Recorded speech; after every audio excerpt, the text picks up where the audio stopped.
제가 얼마 전에 제 차 BMW Z4 20i 타고 경부고속도로 이제 서울 톨게이트 근처에서 살짝 접촉 사고가 나서 지금 이 420i 컨버터블을 일주일째 데일리카로 이제 타고 있습니다. 일주일 정도 타면서 느꼈던 뭐 장단점에 대해서 이제 말씀을 드리겠습니다. 여러 가지 뭐 차종을 제가 이제 대차를 할 수 있었지만 그 중에 이 420i 컨버터블을 선택하는 이유는 아무래도 그 오픈카 매력에 이제 한번 빠지기 시작하니까 결코 이제 헤어날 수가 이제 없더라고요. 그리고 420i 컨버터블 같은 경우는 제가 올해 1월 달에 이제 여수까지 가서 뭐 한번 리뷰를 이제 하면서 장단점을 이제 짚어드린 적이 있어요. 이제 그때 느꼈던 뭐 장점이라고 하는 것은 이제 오픈 에어링에 이제 그런 장점이 있었고, 뭐 아쉬웠던 점이라고 하면 엔진의 출력에서 비롯되는 뭐 부족한 힘, 이런 부분들을 이제 꼽았던 것 같습니다. 근데 그 당시 느꼈던 뭐 장단점이랑 뭐 지금 제가 오픈카 오너 입장에서 느끼는 뭐 장단점이랑 많이 다른 것 같습니다. 그렇기 때문에 제가 그 부분을 여러분들한테 짚어드리려고 해요. 사실 뭐 G4 20i와 요 4컴보 이 두 차를 좀 고민하시는 분들도 많으실 거라고 들었어요.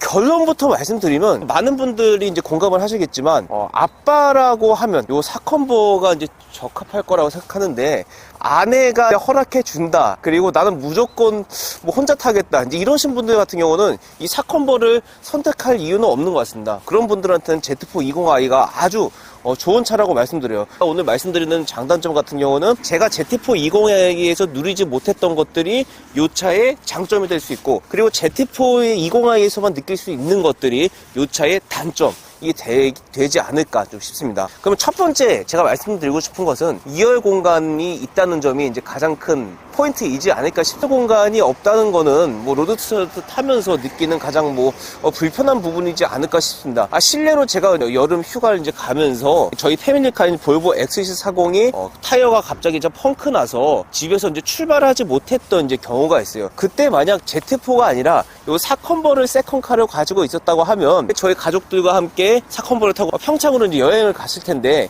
제가 이동하지 못하고 이제 수리할 때까지 1시간 반 정도 이제 기다려야 했던 경험이 있습니다. 그때 제가 2열 공간이 있는 차를 샀어야 했나, 이제 이런 좀 생각을 이제 하게 됐는데, 4컴버 같은 경우가 2열이 넓지는 않아요. 그래서 패밀리카로 타기에는 뭐 부족하지만 그래도 잠깐 이제 4인 가족이 뭐 1시간 반, 2시간 이내로 여행을 간다, 이럴기에는 그래도 이렇게 넉넉한 편이니까 그런 부분들은 뭐 참고해 주셨으면 좋겠습니다. 다만 제가 Z4가 요 4컴보보다 이겼다, 좋다라고 생각하는 공간적인 부분은 바로 트렁크인데요. 요 차인데 트렁크가 생각보다 넓진 않습니다. 실제 용량은 제가 비교를 이제 해보지 못했지만 육안상으로 봤을 때 트렁크 용량 차이는 크게 느껴지지 않는다, 이제 이 부분을 꼭 말씀드리고 싶고, 그리고 무엇보다 트렁크 공간에서의 뭐 아쉬운 점이라고 하면 트렁크의 반 정도를 안쪽을 채우면 뚜껑이 열리지가 않습니다. 그렇기 때문에 만약 오픈 에어링을 즐기면서 다닌다고 하면 이 트렁크 공간을 100% 활용하기에는 뭐 한계가 좀 있지 않을까 싶습니다. 이 차에 대해서 되게 부러운 부분들은 또 이제 있습니다. 몇 가지 이제 옵션인데요. 가장 부러웠던 것 중에 하나가 이 B필러에 있는 이제 가드. 별거 아닐 수도 있겠지만 이 자동차처럼 이제 쿠페형 스타일의 자동차들 같은 경우는 이 안전벨트를 손으로 당겼다가 다시 빼기에 거리가 좀 있죠. 디자인 특성상 B필러가 상대적으로 뒤에 있어서 이 운전자가 안전벨트를 빼기에 거리가 먼 구조로 이제 되어 있단 말이죠. 근데 이 차 경우는 시동을 시트에 앉고 시트에 앉으면 이 가드가 바로 나와서 제가 손을 이렇게만 뻗어도 안전벨트를 뺄 수 있는 시스템으로 구조되어 있다는 점이 부러웠던 이제 부분이고요. 그리고 이제 스피커가 많이 부럽습니다. 이제 하만카도 이제 스피커가 탑재되어 있는데, 사실 Z4 20i가 이제 BMW 전체가 이 스피커 기능이 이제 굉장히 안 좋잖아요. 이 자동차는 그래도 스피커가 하만카돈이고 곳곳에 들어가 있어서 음악을 듣는 즐거움이 나름 있다. 하지만 G4랑 얘랑 비슷한 게 하나 있죠. 바로 트렁크인데, 트렁크 옵션은 아쉽습니다. 이 자동차 에는 전동 트렁크 기능이 빠져 있습니다. 그래서 이제 손으로 닫아야 되는데, Z4는 트렁크 레버가 이 안쪽에 있어서 이걸 이렇게 싹 내릴 수가 있거든요. 근데 이 자동차는 지금 여기 있단 말이죠. 그래서 생각보다 이렇게 내리는데 중간에 멈춰버리는 경우가, 안 들어가는 경우가 있어요. G4는 그냥 탁 하면 되거든요. 근데 얘는 지금 이렇게 세게 또 힘을 줘야지 이제 문이 이제 닫히는 걸 이제 볼 수가 이제 있어요. 그럼에도 불구하고 제가 또 하나 부러운 옵션이 하나가 있다고 하면 바로 반자율 주행 기능, 그 중에서도 파일럿 어시스트 이제 기능입니다. 제가 최근에 이제 장거리, 뭐 대구, 뭐 태안, 강원도, 철원 이렇게 장거리 갈 일이 있어서 운전을 좀 많이 했는데 Z4는 오래 탔을 때 피곤했거든요. 근데 이 자동차는 이제 간간히 핸들에서 손을 놓고 휴식을 즐길 수 있었다는 점이 매력 포인트이지 않았을까 좀 싶습니다.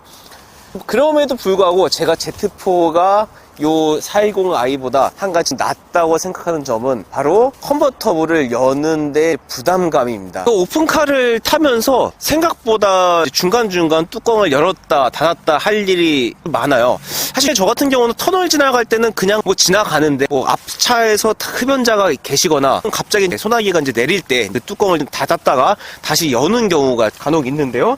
근데 이 자동차는 차체 길이가 긴 특성상 오픈을 하는데 걸리는 시간이 생각보다 좀 길다. 그래서 G4는 제가 타면서 훅훅 벗어 던진다, 이제 이런 느낌이 이제 강했다고 하면, 얘는 한번 마음을 먹고 이제 오픈을 좀 해야 한다. 그래서 제가 실제로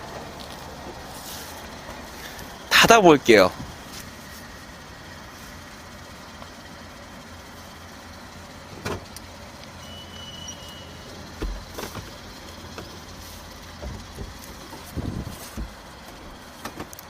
굉장히 이제 오래 걸리죠. 만약 이 정도의 스피드라고 하면 도로를 주행을 하다가 비가 왔을 때 닫기가 좀 부담되고 무서운 스피드이지 않을까 좀 싶습니다. 그리고 또 열어볼게요. 지금 이 뚜껑을 열기 시작하는데, 제가 여기서 좀 말씀드리고 싶은 부분 중에 하나가, 현재 이 차의 누적 주행 거리는 32,893km거든요. 그런데 요 정도 타니까 열고 닫을 때 생각보다 잡소리가 이제 난다. 이런 부분들을 그 관리를 조금이라도 소홀히 하면 문제가 발생할 수 있겠구나, 이제 이런 생각이 들었어요. 그럼 제가 실제로 이 자동차를 주행하면서 주행에서는 어떤 뭐 차이점이 있는지 이제 명확하게 짚어드리도록 하겠습니다. 콤보 딱 앉는 순간부터 승차감의 차이가 확 느껴집니다. Z4는 딱 깔려 앉아가지고 뭔가 당장이라도 막 달려나갈 것 같은 이제 그런 느낌이라고 하면, 이 자동차는 그냥 편한 4 시리즈 세단을 이제 기반으로 만든 차이기 때문에 느낌 자체가 뭐 4 시리즈나 이제 5 시리즈의 그 시트 느낌, 그리고 분위기, 이런 것들은 이제 사실상 거의 동일하다고 좀 보시면 돼요. 그래서 상대적으로 Z에 비해서 편안한 느낌을 주는 게 바로 4컴보라고 좀 보시면 될 것 같습니다. 저는 4컴보를 타면서 쏴야겠다, 막 달려나가겠다, 이런 느낌보다는 편안하게 이제 오픈 에어링을 이제 즐기는 그런 느낌, 이런 부분에 좀 주안점을 두고 요 데일리카로서 계속 이제 탔던 것 같아요. 제가 이 하우 고객에게 자주 와요. 오늘 날씨 정말 좋으니까 편하게 하늘을 보면서 즐기는, 그러면서도 부족하지 않는 출력을 느끼면서 간다. G4는 전자식 배기 사운드가 들어가서 주행할 때 그 사운드를 듣는 재미도 좀 나름 이제 있거든요. 뭐 현란한 그런 음색을 자랑하는 건 아니지만, 플러스로 바꿨을 때는 최근에 나온 뭐 M3의 버금가는 느낌, 사운드를 이제 들려주고 있는데, 이 자동차는 굉장히 이제 사운드가 밋밋해요. 아무래도 차의 이제 주행거리가 오래됐고 갈수록 좀 배기 사운드를 줄여가는 이제 분위기 때문에 거기에 맞춰서 작게 세팅하지 않았나 싶지만, 그럼에도 불구하고 이 배기 사운드는 굉장히 심심하다. 하지만 방지턱 넘을 부담이 없습니다. G4를 타면서 부담스러웠던 이제 부분이 바로 방지턱 넘을 때거든요. 방지턱 넘을 때 제가 잘못 넘으면 꿍 하고 떨어져서 살짝 긁는 경우가 많아요. 우리나라는 이제 방지턱이 일정하지 않고 어떤 데는 높고 어떤 데는 낮기 때문에 같은 힘으로 넘었을 때도 어떤 곳은 스무스하게 넘어가고 어떤 곳을 반드시 부딪히는 경우가 이제 있거든요. 이제 방지턱 높이 같은 경우는 통일됐으면 좋겠다는 생각을 좀 많이 이제 했어요.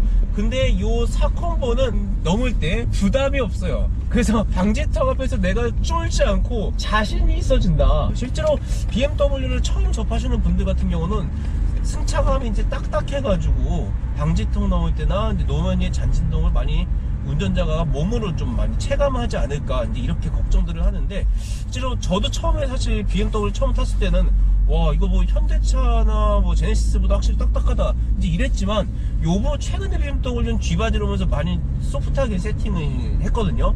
그래서 한 일주일은 이제 충분히 적응된다, 이제 이 부분은 이제 확실하게 말씀드릴 수 있어요. 요즘에 BMW에서 뭐 딱딱한 차라고 하면 이런 일반 세단보다는 고성능 차일 텐데, 고성능 차도 많이 좀 요즘 소프트해져가지고 그 딱딱했던 BMW는 이제 옛말이다, 이제 이걸 좀 말씀 이제 드리고 싶습니다. 네, 지금까지가 제가 이 BM420i와 Z4 이 두 차를 데일리카로 타면서 느꼈던 뭐 장단점이라고 이제 볼 수 있겠고요. 만약에 제가 이 두 차 중에 이제 하나를 골라야 한다, 정말 행복한 몸이죠. 저는 사실 이 차를 데일리카로 타면서 사컨볼 타냐 Z4 타냐 이것보다는 M440i를 선택하지 않을까, 이런 생각을 좀 했어요. 왜냐하면 그 고성능 M440i 같은 경우는 420i에서 느낄 수 없는 어떤 퍼포먼스적인 측면을 가져가면서도 그 4도어 컨버터블이라는 그런 특징, 그러니까 Z4와 이 차의 장점을 이제 혼합해 놓은 차량이라고 이제 볼 수 있기 때문에, 저는 이 차를 타면서 440i가 답이었지 않나, 이런 생각을 이제 하게 되는데, 그럼에도 불구하고 사컨버랑 Z4랑 둘 중에 하나 고른다고 하면 아내를 설득해서, 아이들한테 조금 미안하지만 저는 Z4를 살 것 같습니다. 저는 또 워낙 또 운전하는 걸 또 좋아하기 때문에. 하지만 가끔 미안하겠지만 저는 저를 위해서 Z4를 이제 살 것 같습니다. 하지만 만약 그런 게 허락이 되시지 않는 분이라고 하면 요 사컨버도 충분한 대안이 될 수 있기 때문에 사컨버를 고르셔도 여러분들 후회하시진 않을 것 같습니다. 네, 지금까지 전민준이었습니다. 혹시 뭐 추가적으로 이제 궁금하신 거 있으시면 여러분들 뭐 댓글 좀 부탁드리고, 420i의 뭐 가속 같은 경우, 제가 느꼈던 가속 같은 경우가 궁금하시다고 하면 전민준 카시트 420i 컨버터블 검색해 주시면 제가 올해 1월달에 여수 순천에 가면서 느꼈던 뭐 장단점 정리해둔 영상이 있으니까 뭐 그 영상을 이제 참고해 주시면 좋을 것 같습니다. 지금까지 시청해주셔서 감사합니다. 전민준이었습니다.